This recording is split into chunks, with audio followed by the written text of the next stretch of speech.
Oh, Ustaz Mudrik. Ya, Ustaz Mudrik ya. Oh gitu, baik. Bapak Ibu hadirin yang rahimakumullah, pada kesempatan pagi hari ini saya ingin membahas kaitan dengan kitab yang ditulis oleh Dr. Umar bin Abdullah. Dalam ingatan saya gitu ya, seingat saya pernah menyampaikan kaidah yang pertama. Jadi di dalam kitab ini ada 2 jilid. Ya. Yang pertama, jilid yang pertama diberikan nama dengan Qawaidul Qur'aniyah, kaidah-kaidah Quran, yang berisi 50 kaidah. Jilid yang kedua Qawaidun Nabawiyah, ya, kaidah-kaidah kenabian. Ini pun sama, jumlahnya ada 50 kaidah. Nah, hanya kalau di kitab yang pertama 50 kaidah itu semuanya diambil dari ayat Quran. Sedangkan jilid yang kedua Qawaidun Nabawiyah, kaidah-kaidah kenabian, itu semuanya diambil dari hadis. Jadi 50 ya tema diambil dari ayat Quran, jilid yang pertama. Jilid yang kedua 50 tema diambil dari hadis Nabi SAW. Nah, sehingga beliau di jilid yang pertama ini beliau memberikan nama kitabnya Kaidah Al-Quran, disentuhan Al-Quran untuk jiwa dan kehidupan. Nah, seingat saya dulu saya pernah menyampaikan, cuma entah kapan gitu ya, itu kaidah yang pertama ya. Jadi kaidah yang pertama sudah pernah saya sampaikan. Masih ingat Bu?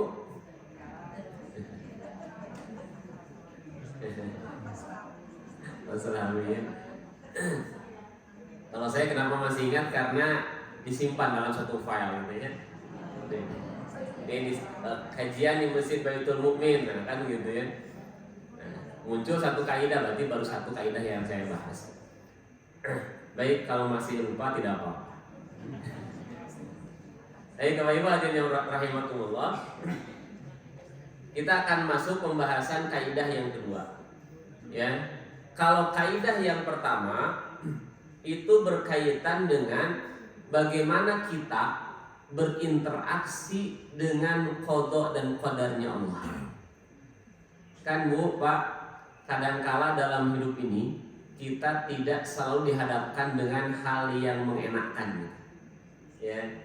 Jadi kita tidak selalu berhadapan dengan sesuatu yang kita inginkan.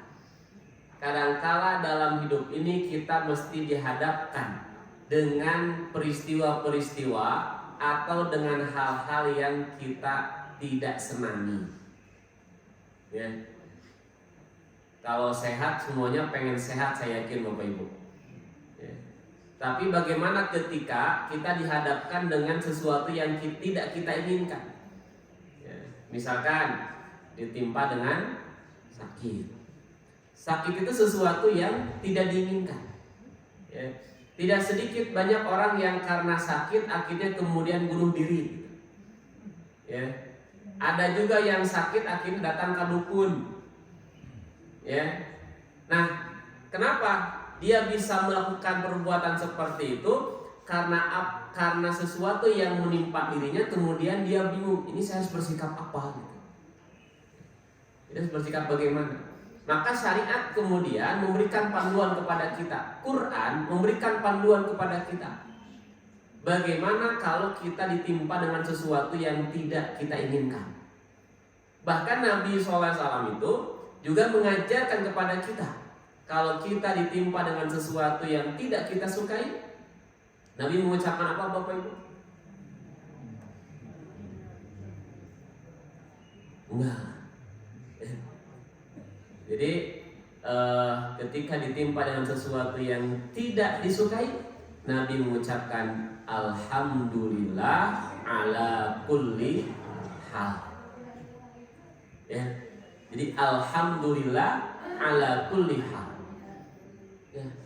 Kalau kita mengucapin Alhamdulillah saat sesuatu yang kita inginkan kita dapatkan, wajar.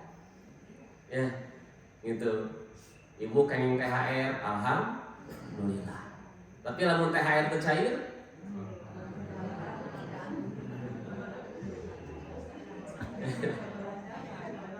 Ya.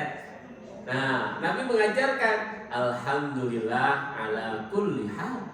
Ya. Segala puji bagi Allah dalam setiap keadaan. Itu. Jadi ada panduannya, ya. Nah, itu sudah kita bahas di kaidah yang pertama. Baik. Bapak Ibu hadirin jamaah rahimakumullah, kita akan masuk kaidah yang kedua. Ini ayat yang beliau cantumkan. Ya. Ada di surat Al-Qiyamah ayat 14 ayat 15. A'udzu billahi minasyaitonir rajim. Balil insanu 'ala nafsihi basira walau alqa ma'adhira. Ya. Ini hanya ayat 14 dan 15.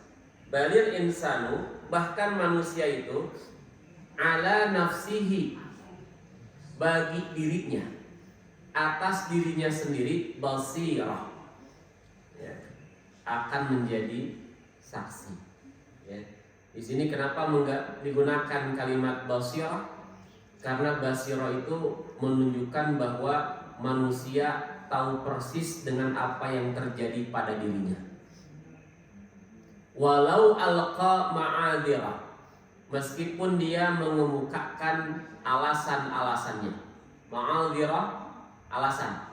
Ya. Jadi walaupun manusia mengemukakan berbagai alasan.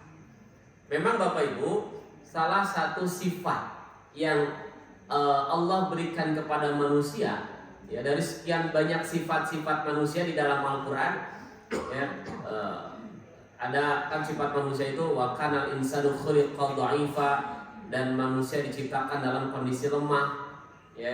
Kemudian juga manusia diciptakan dalam kondisi ajula, tergesa-gesa. Nah, ada salah satu sifat manusia itu adalah wa kanal insanu jadala, dan adalah manusia itu suka jadal. Jidal. Jidal itu apa artinya, Pak? Berdebat. Ya. Jadi jidal itu berdebat. Maksudnya wa kanal insanu jadala, dan sifat manusia itu memang suka banyak alasan. Ya. Suka banyak alasan. Itu salah satu sifat yang memang ada pada diri manusia. Sok aya we alasan teh. Ya. Satu ketika Rasulullah SAW sebagai seorang mertua melihat menantunya, yaitu Ali bin Abi Thalib. Ya, Ali bin Abi Thalib bangun menjelang azan subuh, tinggal sholat tahajud. Ya, jadi Ali tidak kelihatan sholat tahajud. Kemudian ditanya sama Rasulullah, wahai Ali, kamu nggak sholat tahajud ya? Kemudian Ali mengatakan, ya Rasulullah, mata saya mengalahkan saya. Mau cek bahasa orang mana bu? Di bahasa ahli ilmu gitu, ya, mata saya mengalahkan saya. Sebarang mah tunduh gitu. Ya. Nah, ketika Ali mengatakan demikian, kemudian Nabi mengatakan wa kanal insanu jadala. Ya, memang manusia mah sok aya we alasan teh. Ketika Nabi menyampaikan ayat itu, tertegun Ali bin Abi Thalib mendengar ayat tersebut. Ya, dan bahwasanya manusia itu sering banyak alasan. Manusia itu sering membantah. Kata Ali bin Abi Thalib, semenjak aku mendengar ayat itu, maka semenjak itu aku tidak pernah meninggalkan sholat malam. Ini luar biasa. Ya. Ini luar biasa bagaimana para sahabat dibacakan ayat Quran langsung nempel dalam jiwa mereka. Dan mereka amalkan, Bapak Ibu. Ini yang harus hadir di generasi kita saat ini, di zaman kita saat ini. Ya, ketika ada yang memberikan nasihat oleh Quran gitu ya, maka harus masuk ke dalam jiwa kita. Sebagaimana Ali bin Abi Thalib, beliau bangun kesiangan, kemudian ditanya sama Nabi, beliau ada alasan, ya. Nabi cukup membacakan potongan ayat wa kanal insanu jadalah. Kata Ali bin Abi Thalib, semenjak itu aku tidak lagi meninggalkan sholat malam. Jadi ini luar biasa. bagaimana Al-Quran menyerap gitu ya dalam jiwa-jiwa para sahabat. Baik, Bapak Ibu hadirin yang rahimakumullah, ya. Jadi bahkan manusia itu menjadi saksi atas dirinya sendiri meskipun dia mengemukakan berbagai alasan. Nih kira-kira Bapak Ibu, kaidah ini berkaitan dengan apa? Interaksi antara apa dengan apa? Ya, kalau kaidah yang pertama, asa antakrahu syai'an wa huwa khairul lakum, boleh jadi sesuatu yang kamu tidak sukai padahal itu baik bagimu. Ya, wa asa an tuhibbu syai'an wa huwa syarrul lakum, boleh jadi sesuatu yang kamu sukai padahal itu jelek bagimu. Itu di kaidah yang pertama. Itu kaidah yang pertama, kaitan antara bagaimana sikap kita berkaitan dengan qada dan qadarnya Allah. Ya. Sedangkan di kaidah yang kedua, ayat ini menjadi kaidah karena terkait interaksi dengan jiwa kita. Jadi ayat ini Bapak Ibu, ya, balil insanu ala nafsihi basirah walau alqa ma'adzirah, ini berkaitan interaksi kita dengan jiwa atau nafsun. Ya. Kita tahu di dalam Al-Quran nafsu manusia itu ada berapa Bu? Ada 3. Yang pertama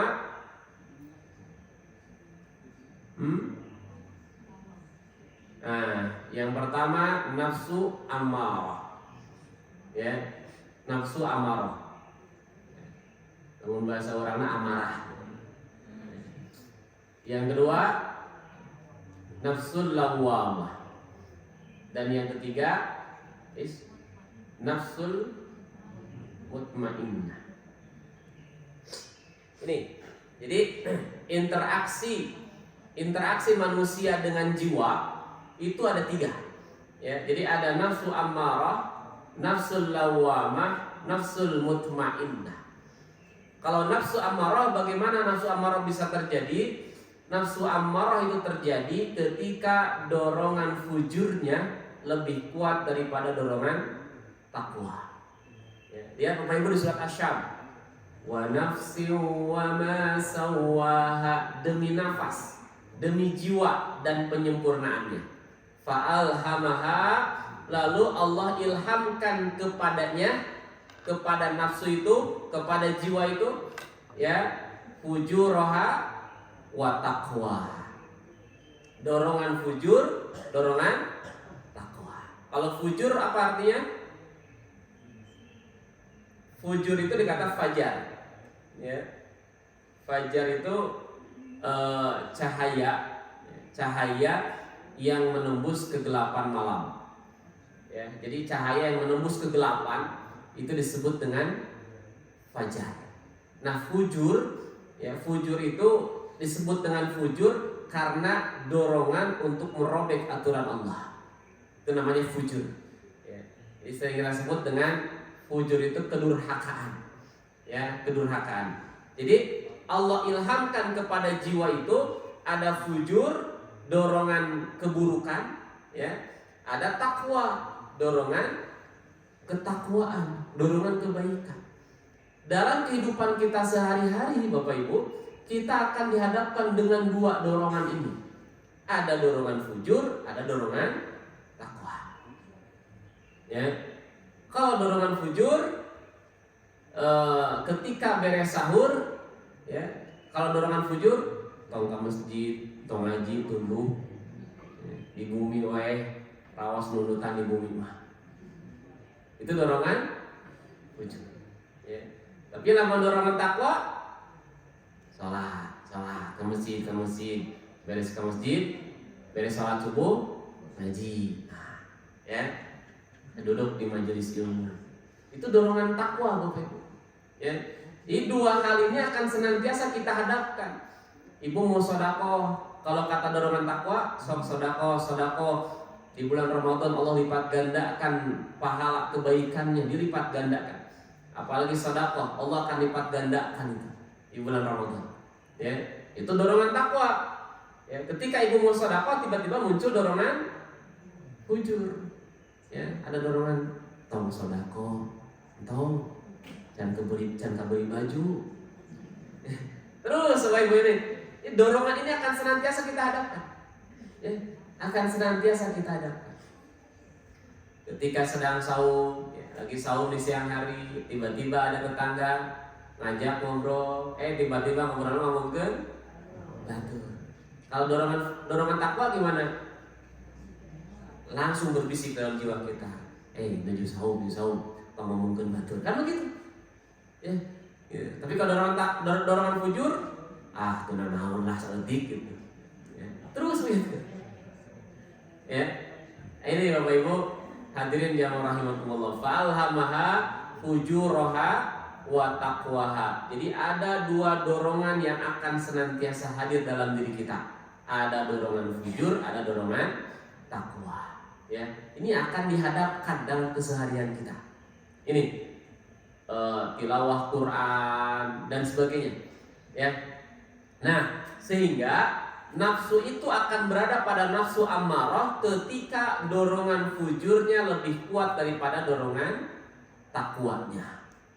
Pak, jadi kalau dorongan fujur kita lebih kuat daripada dorongan takwanya, maka muncul dalam diri kita nafsu ammarah. Ya, nafsu ammarah. Gitu. Nabi Yusuf alaihissalam, ya, ketika digoda oleh Zulaikha, ketika digoda oleh Zulaikha, Nabi Yusuf mengatakan inna nafsa la ammaratun bisu. Sesungguhnya nafsu itu mendorong kepada berbuat keburukan. Tapi kenapa Nabi Yusuf tidak mau berbuat zina dengan Zulaikha?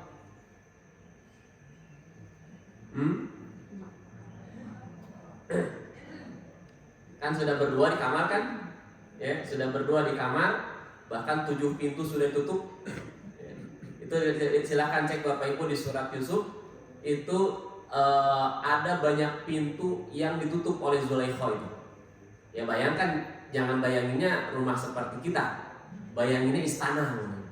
Ya, itu 7. Saya baca dalam tafsir, karena di situ menggunakan bentuk jamak, wa ghulqatil abwab, dan pintu-pintu ditutup. Ya, mengapa? Karena banyak pintu. Ya, dan dalam tafsir jelaskan pintu istana itu sekitar ada 7 pintu. Jadi Zulaikha sudah nutup 7 pintu. Ya, sudah niat banget ingin berbuat zina dengan Nabi Yusuf. Tinggal berdua di dalam ruangan. Ya, kemudian Zulaikha mengajak Nabi Yusuf, merayu dengan kata-kata rayuan gombal seorang wanita. Biasanya kalau rayuan gombal laki-laki perempuan? Harus gitu Pak? Nah ibu apa? Korban rayuan. Nah, berbeda dengan kasus Nabi Yusuf dengan Zulaikha. Justru yang melakukan rayuan gombal itu Zulaikha kepada Nabi Yusuf. Ya, gitu. Nah, mereka tinggal berdua, ya, hanya berdua di dalam ruangan itu. Ya. Tapi kemudian dorongan takwanya Nabi Yusuf itu lebih kuat daripada dorongan fujurnya. Ya. Jadi dorongan takwa Nabi Yusuf lebih kuat daripada dorongan fujurnya. Itulah yang menyebabkan Nabi Yusuf tidak jadi berbuat zina dengan Zulaikha. Walaupun katanya dalam tafsir itu dijelaskan salah satu hal yang menyebabkan kenapa Nabi Yusuf tidak berbuat zina dengan Zulaikha. Saya baca dalam tafsir Ibnu Katsir Bapak Ibu, itu karena ketika Zulaikha merayu Nabi Yusuf dan Nabi Yusuf hendak tergoda dengan rayuan itu, mereka hendak berbuat zina, tiba-tiba Nabi Yusuf diperlihatkan oleh Allah tanda-tanda kebesarannya. Ya, jadi ada yang menafsirkan maksud tanda-tanda kebesaran itu apa? Jadi ketika Nabi Yusuf mau mendatangi si wanita itu, tiba-tiba Nabi Yusuf lihat ke atas, kemudian melihat ada kalam Allah. Ya, jadi ada firman Allah, sehingga Nabi Yusuf gak jadi. Itu yang pertama. Yang kedua, ada yang mengatakan bahwa ketika Nabi Yusuf hendak mendatangi si wanita itu, tiba-tiba Nabi Yusuf lihat ke atas dan di atas terlihat gambar ayahnya. Ya, siapa ayahnya? Nabi Yakub. Ya, jadi ketika hendak mendatangi wanita itu, tiba-tiba di atas terlihat gambar wajah ayahnya, Nabi Yakub alaihissalam. Ini kata para ulama, pelajaran penting bagi kita adalah kesuksesan seorang ayah itu adalah ketika anaknya hendak berbuat dosa, anaknya hendak berbuat maksiat, dia enggak jadi karena ingat wajah ayah. Gitu, ya. Artinya Nabi Yakub hadir dalam pembinaan karakter, dalam pembinaan iman Nabi Yusuf. Ya. Sehingga Nabi Yusuf enggak jadi berbuat maksiat karena terlihat gambar wajah ayahnya. Ya. Ini Bapak Ibu hadirin yang warahmatullah. Baik. Nah, Nabi Yusuf tidak jadi berzina. Dan kemudian Nabi Yusuf mengatakan inna nafsa la'ammaratun bisu, sesungguhnya nafsu itu membawa kepada keburukan, mendorong kepada keburukan. Ya. Gitu. Sampai akhirnya kemudian Nabi Yusuf lari kabur menuju pintu. Ya. Nah, dua-duanya berlomba. Zulaikha lari, Nabi Yusuf juga lari. Sama-sama menuju pintu. Ya, cuman bedanya apa? Zulaikha mah menuju pintu buat ngunci pantok. Ya.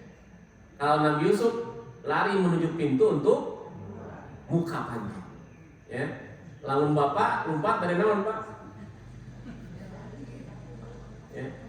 Ya kalau kita yang dihadapkan dengan seperti itu, Pak, ya, ketika Bapak lari menuju pintu, ngunci panto atau keluar di panto?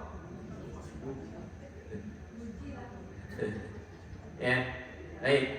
Itu Bapak Ibu ya, hadirin yang rahimakumullah. Jadi nafsu ammarah itu adalah dorongan fujurnya lebih kuat daripada dorongan takwanya. Ya.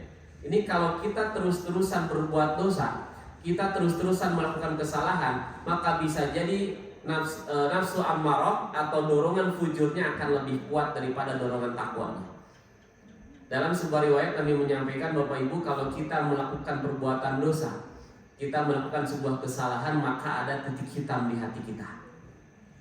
Hari ini ibu nggak bohong sama suami, titik hitam di hati. Besok nggak bohong deh, titik hitam deh. Ya. Besok nggak bohong deh, terus saya nggak bohong, maka hati akan menjadi hitam. Sehingga kalau terus-terusan nggak bohong, ya, maka hati sudah tidak sensitif lagi, seakan-akan nggak bohong teh terdosa. Ya, jadi kalau ada orang yang dia suka berbohong begitu ya, bahkan dia sudah hilang rasa malunya dengan kebohongan-kebohongan. Itu teh awalnya mah memang dia nggak bohong sekali, nggak bohong dua kali, nggak bohong 3 kali, sampai akhirnya kemudian hatinya menjadi hitam. Ya, gitu. Makanya hati-hati, ya, hati-hati dengan perbuatan dosa yang kita lakukan, karena ini akan menjadi titik hitam. Baik, kemudian yang kedua ada nafsu lawamah. Kalau nafsu lawamah bagaimana? Kalau nafsu lawamah adalah nafsu yang labil. Kalau ngariung kumpul jeung nu soleh, ngiring soleh. Ngariung aja tukang mabok, ngiring mabok. Ya. Itu nafsu lawamah itu. Ya. Jadi kalau kumpul dengan yang baik, ya ikut ke bawah baik, ya ikut ke bawah soleh. Tapi kalau kumpulnya dengan orang yang suka berbuat maksiat, ya sama ikutan maksiat. Gitu. Itu nafsu lawamah. Ya. Kalau kumpulnya dengan orang yang sedang saum, sedang puasa, ikut saum. Ya. Tapi jam 12 babaturan ka warteg ngiring. Ya. Itu nafsul lawamah. Ya. Yang ketiga ada nafsul mutmainnah. Nah, kalau nafsul mutmainnah, dorongan takwanya lebih kuat daripada dorongan fujurnya. Ya. Itu nafsul mutmainnah. Ya. Bapak Ibu yang hadir pagi hari ini kira-kira memiliki nafsu yang mana? Masya Allah, Insya Allah pagi ini kenapa hadir di sini? Karena dorongan nafsu mutmainnah. Enjing, ya. Nah, gitu ya. Jadi ada yang kalau nafsu mutmainnah ya terus menerus dia melakukan kebaikan-kebaikan, ya dorongan kebaikannya akan lebih kuat, apalagi menjelang 10 hari terakhir bulan Ramadan. Ya Bapak Ibu, Nabi SAW ketika 10 hari terakhir bulan Ramadan wasyadda mizarahu, Nabi mengencangkan ikat pinggangnya. Ya. Yang banyak berguguran dalam perlombaan itu bukan di awal, tapi yang banyak berguguran ketika perlombaan itu ketika menuju finish. Ya, ketika menuju finish. Maka jangan sampai ketika menuju finish kita termasuk orang yang berguguran. Makanya Nabi wasyadda mizarahu, mengencangkan ikat pinggangnya. Sudah mulai banyak orang yang lemah nih. Sudah banyak orang yang berguguran. Ya, yang tadinya sibuk di masjid 10 hari terakhir ngalih sibukna. Ya, ngalih ke pasar gitu kan, ngalih ke dapur dan sebagainya. Ya, nah ini Bapak Ibu hadirin yang rahimahullah. Baik. Nah, di dalam ayat ini kenapa menjadi kaidah bagi kita? Karena diri kita akan menjadi saksi atas diri kita sendiri. Ya. Jadi kaidah ini berkaitan dengan apa? Sesungguhnya kaidah ini berkaitan dengan interaksi orang dengan syariat. Ya. Jadi kaidah ini sesungguhnya berkaitan dengan interaksi manusia dengan syariat. Ya. Bapak Ibu, syariat itu ringan atau berat?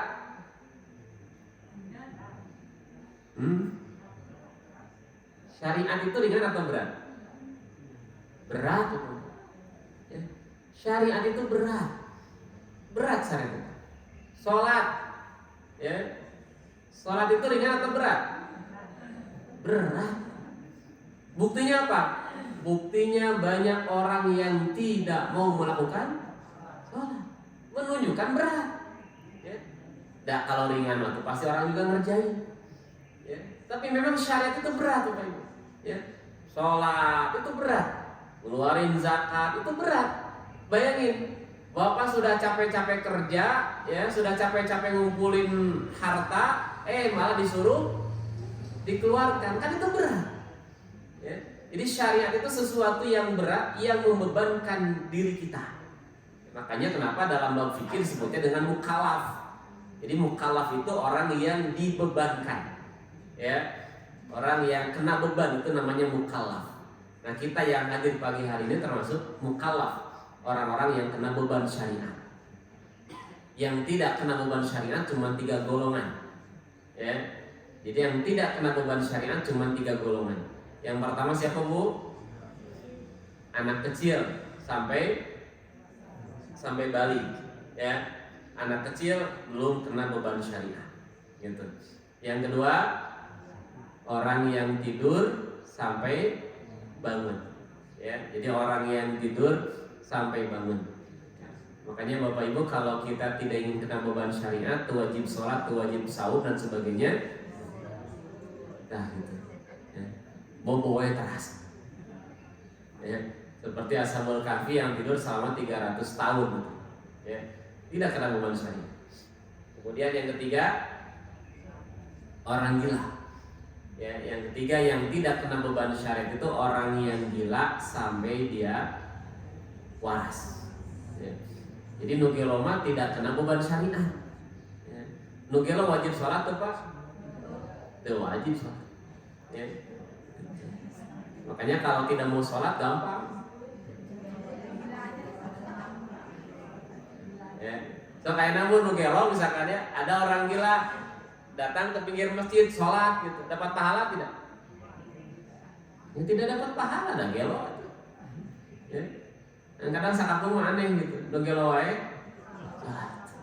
Ayo nu gelo ke sholat. Ya. Nah itu. Jadi yang tidak kena beban syariat cuma 3 kelompok ini. Tapi sering ada yang bertanya sama saya, Ustaz, kalau yang pikun kena beban syariat tidak? Kalau orang yang pikun kena beban syariat? Ya. Nah, Kan yang Nabi sampaikan bahwa yang tidak kena beban syariat 3 ya, anak kecil, orang yang tidur, orang yang gila. Nah sekarang kalau orang yang pikun, dia ibu tadi katakan tidak kena beban syariat. Kira-kira yang pikun masuk ke mana? Ya betul. Jadi orang yang pikun itu dia tidak kena beban syariat. Ya. Jadi kita keluarganya cukup mengingatkan saja.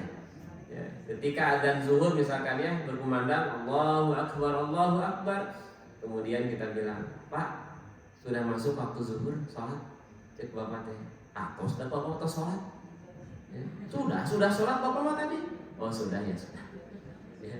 Padahal kan kata azan gitu. Tidak sholat. Nah, jadi orang yang pikun itu tidak kena beban syariat. Ya silahkan aja sesuai dengan kemampuan dia melaksanakan itu. Makanya salah satu doa yang diajarkan oleh Nabi SAW itu adalah agar kita dihindari dari kepikunan. Ya. Baik ya, jadi ayat ini berkaitan dengan interaksi orang dengan syariat. Syariat itu berat, syariat itu menjadi beban. Tapi pertanyaannya Bapak Ibu, bisa nggak orang itu melakukan? Nah, ya bisa. Yang membuat orang itu tidak melaksanakan syariat apa? Nah ini ayatnya. Walau alqa ma'adira, manusia masuk seueur alasan. La yukallifullahu nafsan illa wus'aha. Allah tidak akan membebankan jiwa illa wus'aha, kecuali sesuai dengan kemampuan. Itu ayat itu berkaitan dengan apa? Ayat itu berkaitan dengan syariat. Allah tidak akan membebankan kepada kita sebuah beban syariat illa wus'aha, kecuali sesuai dengan kemampuan. Ya. Bapak Ibu manusia atau orang yang beriman, sehari kita diperintahkan sholat 5 waktu. Ya, sholat 5 kali. Ini berat. Tapi pertanyaannya, bisa melaksanakan? Bisa. Ya, makanya Allah wajibkan kita sehari 5 kali karena kita bisa melaksanakan itu. Ya. Berbeda mungkin kalau misalkan Allah perintahkan orang untuk sholat sehari 50 kali. Mungkin ada berat ya teman. Ya, ada berat.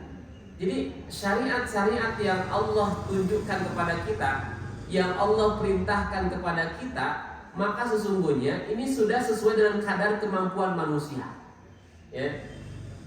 Nah, yang membuat orang tidak mau melaksanakan syariat itu, ya walau alqa ma'adira, ya manusia itu seringkali menyampaikan alasan, ya alasan.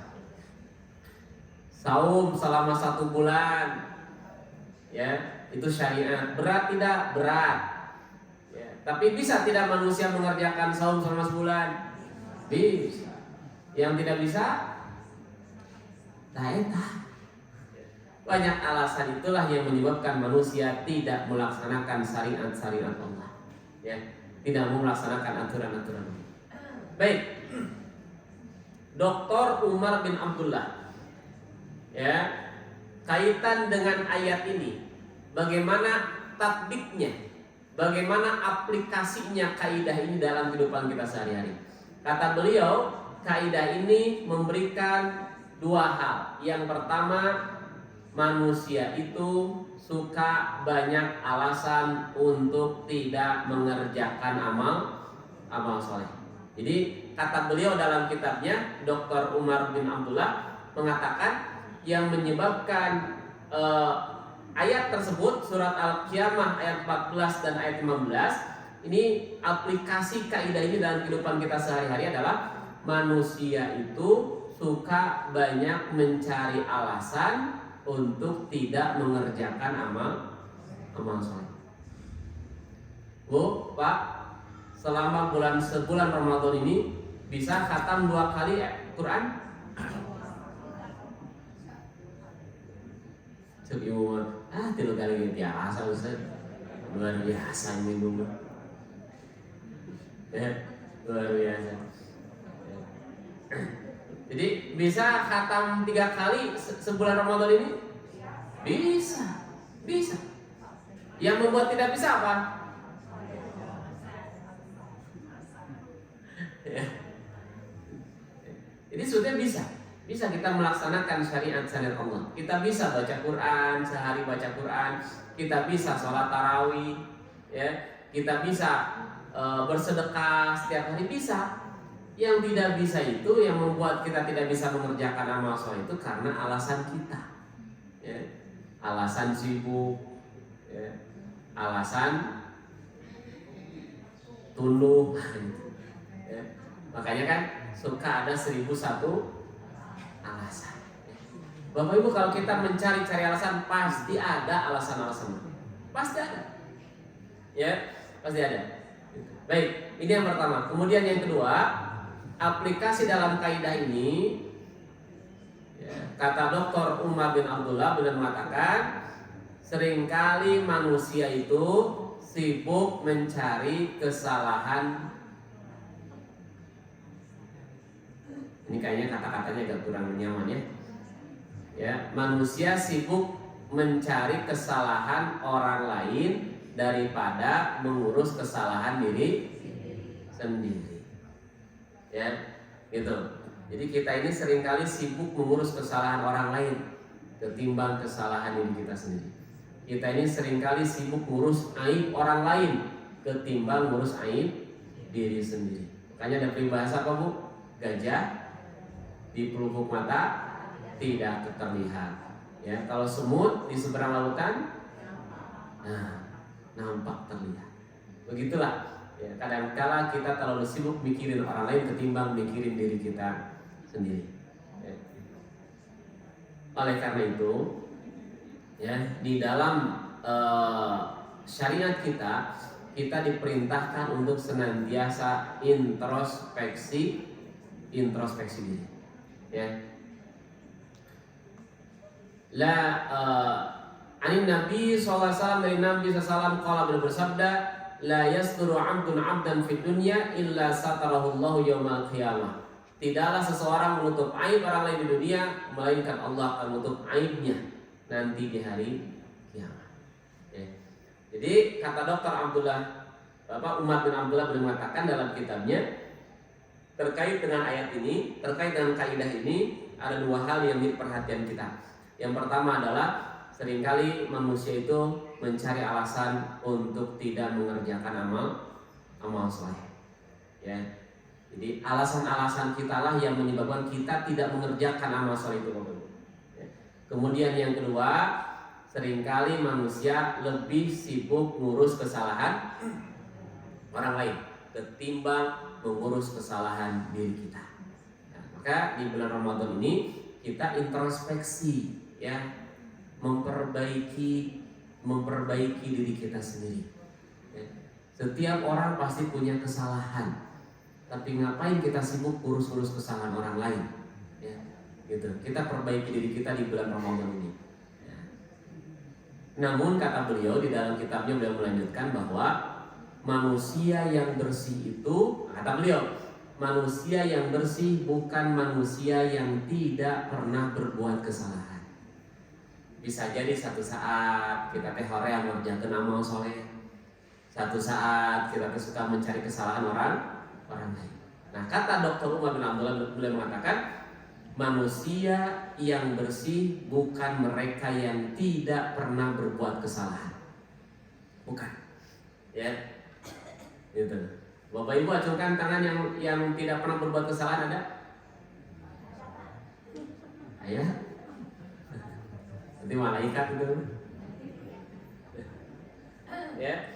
Semua kita yang hadir pagi hari ini pasti pernah berbuat kesalahan. Ya. Minimal mah suami berbuat kesalahan sama istri, istri berbuat kesalahan sama suami. Ya. Apa biasanya kesalahan istri sama suami, Bu? Tuh, ya. Salah satu bentuk kesalahan istri sama suami adalah istri tidak bersyukur. Sorry Bu. Ya. Kalau suami sehari ngasih resiko dapur 1 juta, alhamdulillah. bahaya Bu. Ya, ada yang sehari 1 juta. Ya, gitu. Ada salah satu orang saya dapat informasi begitu ya. Saat cenah eta mah carogena masih yang ka istri teh sasasi 30 juta. Berarti sadinten 1 juta. Ya, gitu. Ibu mau 1 juta sadinten yang punya 2 juta ya. Ya. Nah, suami sehari ngasih 1 juta, alhamdulillah. Ya. Suami sehari ngasih 10.000. Hah? Alhamdulillah saja, Bu. Gitu. Ya.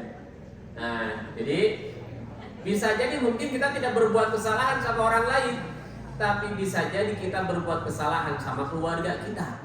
Suami berbuat kesalahan sama istri, istri berbuat kesalahan sama suami, orang tua berbuat kesalahan sama anak, bisa terjadi.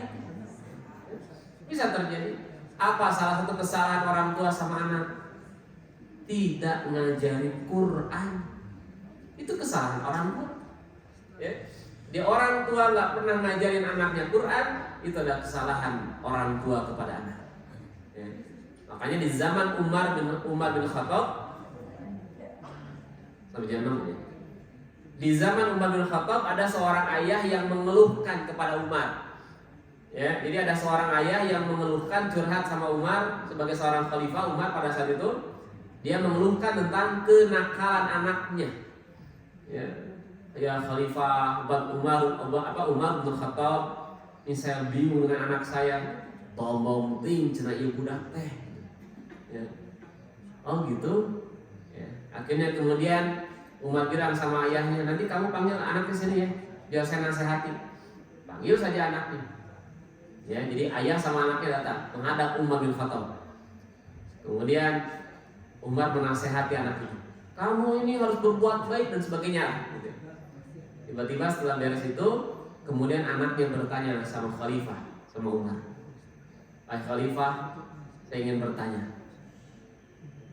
kalau anak durhaka sama orang tua, ya saya tahu kata anak itu. Anak durhaka sama orang tua saya tahu. Sebagaimana tadi nasihat Khalifah kepada saya. Tapi pertanyaannya, bisakah orang tua durhaka sama anak? Ya. Jadi anaknya yang bertanya kepada Khalifah, wahai Khalifah, bisakah orang tua durhaka sama anak? Apa jawaban Umar?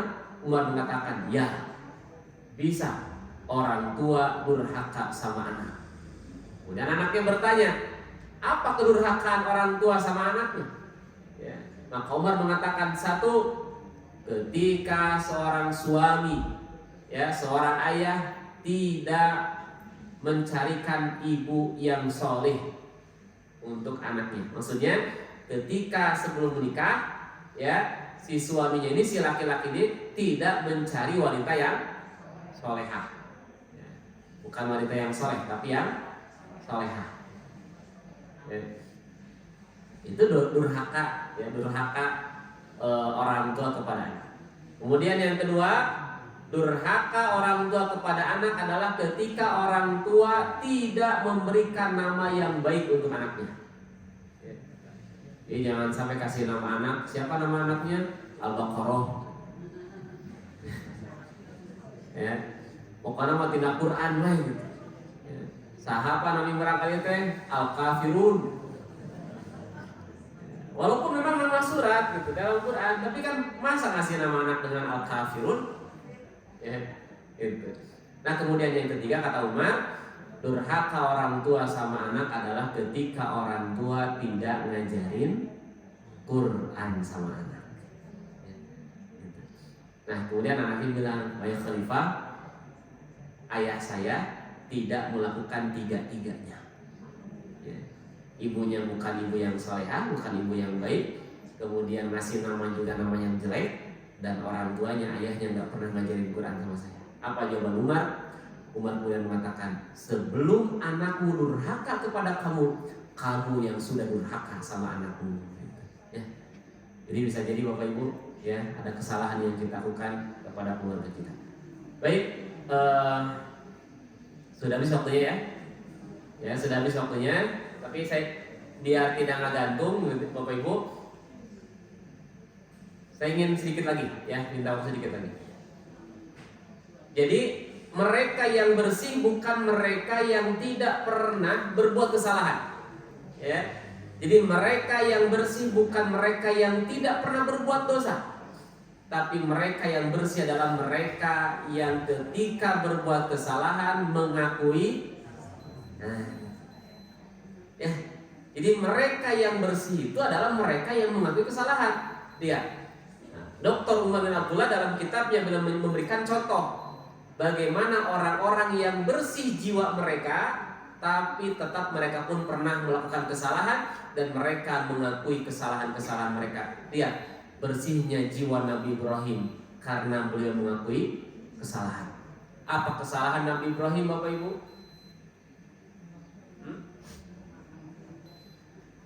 Kesalahan Nabi Ibrahim, beliau berbohong 3 kali seumur hidupnya.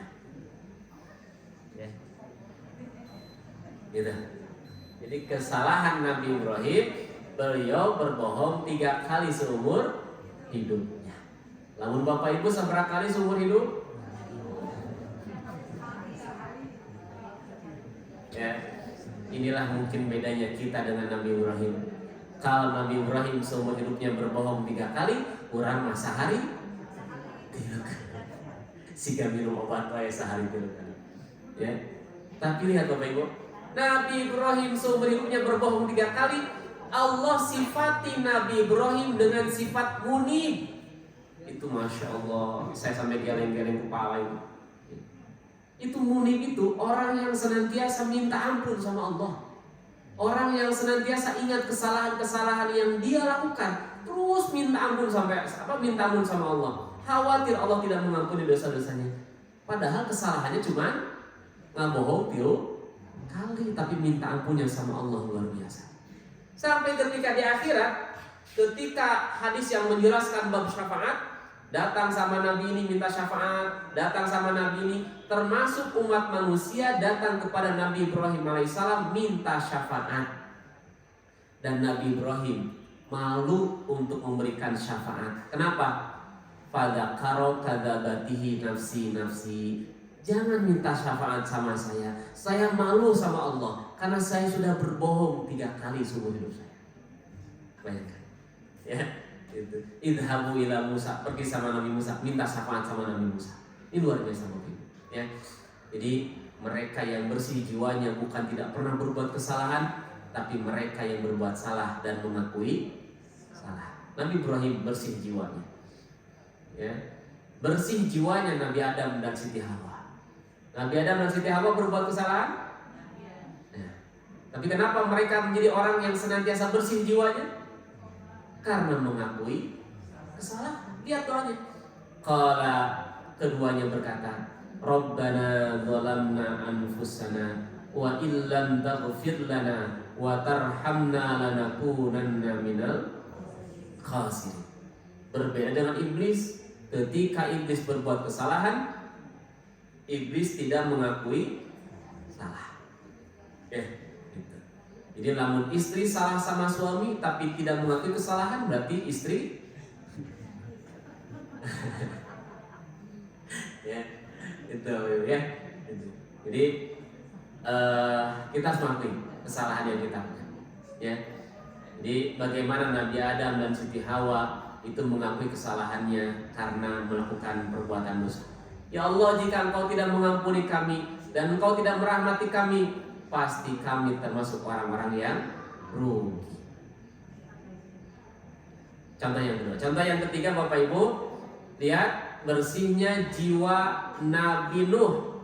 Ya, bersihnya jiwa Nabi Nuh ketika ditegur oleh Allah karena meminta sesuatu yang ia tidak memiliki ilmu pengetahuan tentangnya. Wa nada Nuhur Rabbah, dan Nabi Nuh menyeru kepada Tuhannya. Nada itu berteriak sebetulnya. Nada yunadi berteriak. Jadi kalau Bapak Ibu manggil orang, panggil sekali nggak ngalieup, panggil 2 kali tengah lieup, kurang agorowo gitu. Ya, Nabi Nuh berteriak sama Allah. Kata Nabi Nuh, Rabbi inna bni min ahli. Ya Allah, sesungguhnya Kan'an itu adalah keluarga saya. Wa inna wa'dakal haq, dan sesungguhnya janjimu adalah benar. Wa anta ahkamul hakimin, dan engkau adalah hakim yang seadil-adilnya. Ini Nabi Nuh minta apa Bapak Ibu? Nabi Nuh ini protes sama Allah. Ya, kenapa anaknya mati tenggelam? Ya, kenapa anaknya mati tenggelam? Padahal kata Nabi Nuh, innabni min ahli, sesungguhnya Kan'an itu adalah keluarga saya. Karena di awal Allah sudah berjanji kan. Jadi ketika Nabi Nuh bikin perahu sebelum peristiwa banjir, Allah berjanji ada 3 kelompok yang akan Allah selamatkan. Siapa? 1, binatang, Allah selamatkan.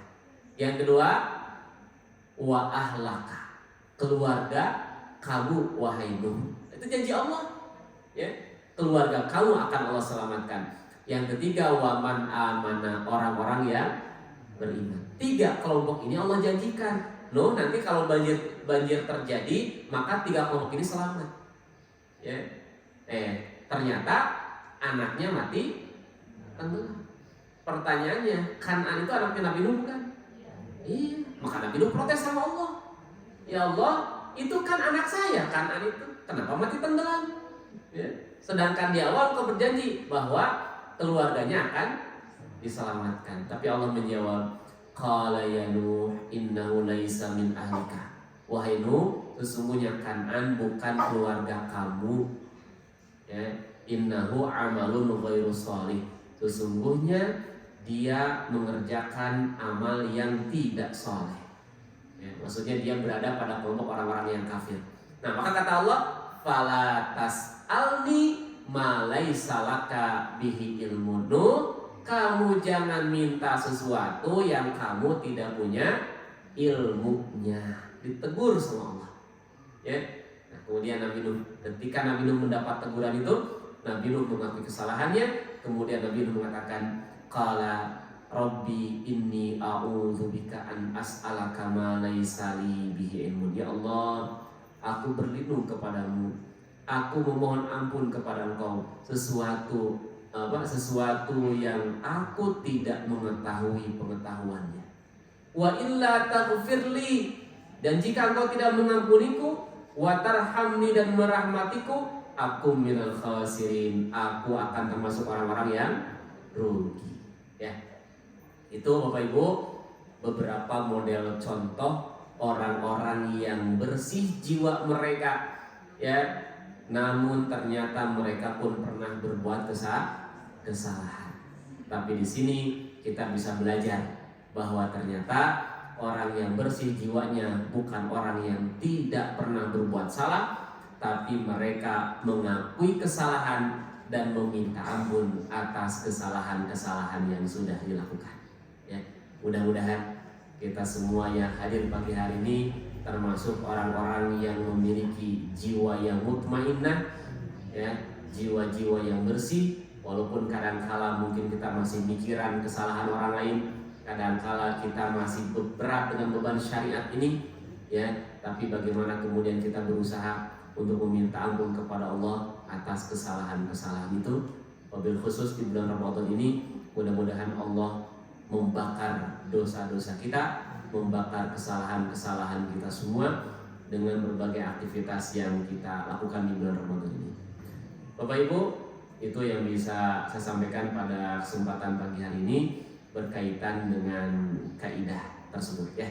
Balil insanu ala nafsihi basirah walau alqa ma'adirah. Maka berusahalah untuk tidak banyak alasan dalam mengerjakan amal soleh. Lakukan sekemampuan kita, ya. Wallahu a'lam bishawab.